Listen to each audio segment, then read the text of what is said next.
Sample problem on force components. Basahin natin yung sample problem natin. Determine the components of F along the axis of AB and AC. So ito yung figure natin. So F daw equals 500 Newton. Meron tayong dalawang members dito sa system natin. Members AB and BC. Tapos si F is acting on pin A or joint A and acting downwards. Okay? Given din yung mga angles natin, 30 and 45. Pinapanap sa atin dito is yung components ng F, no, na acting along the members AB and AC. So, ang gagawin natin dito, gagawa tayo ng force triangle, no? So, we have AB and AC. So, sinunod lang natin yung direction ng AB tsaka AC dito. Tapos, of course, perfectly vertical naman si 500 Newton na F. So, given na yung 45, and then dito, this one is 60, no? 60 degrees kasi 30 yun dito, tapos 90 degree yung total na angle dyan. So, 90 minus 30, that's 60.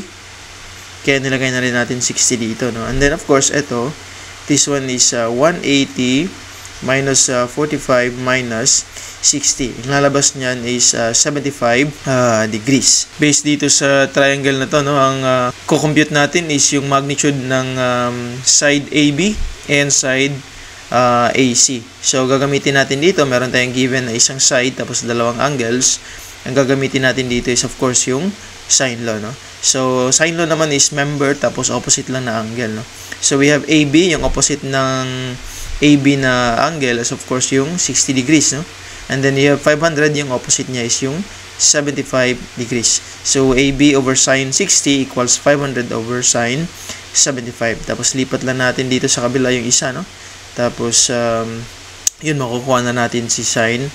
Makukuha na natin si side AB, no? Yung magnitude ng side AB. So, compute lang natin dito sa calculator natin para ma-confirm natin. 500 times sine 60 divided by sine 75. That's 448.28 or round off na natin. Therefore, this one is confirmed na, no? So, ibabaksa natin yung final answer natin. Okay? Similar na procedure para dun sa side AC naman, yung opposite niya is yung sa sine 45, no? Yung angle niya is 45, opposite pa rin ng 500 is yung 75. So, yung gagawin natin dito is that AC over sine 45, yung opposite niya na angle. Same pa rin dun sa 500, opposite niya na angle sine 75. So, ilipat lang natin dito sa kabila yung sine 45 para makuha natin si AC. Tapos yun, magiging ganito na yung equation natin. Confirm lang natin sa calculator. That's 500 times sine 45 divided by sine 75. That's 366.02. So, ibabox na rin natin, no? Kasi confirm naman yung value natin.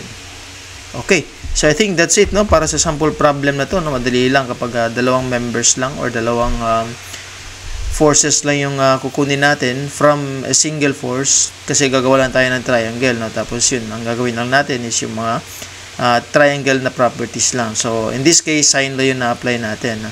So, kailangan lang natin kabisaduhin yung mga sine law, cosine law, etc.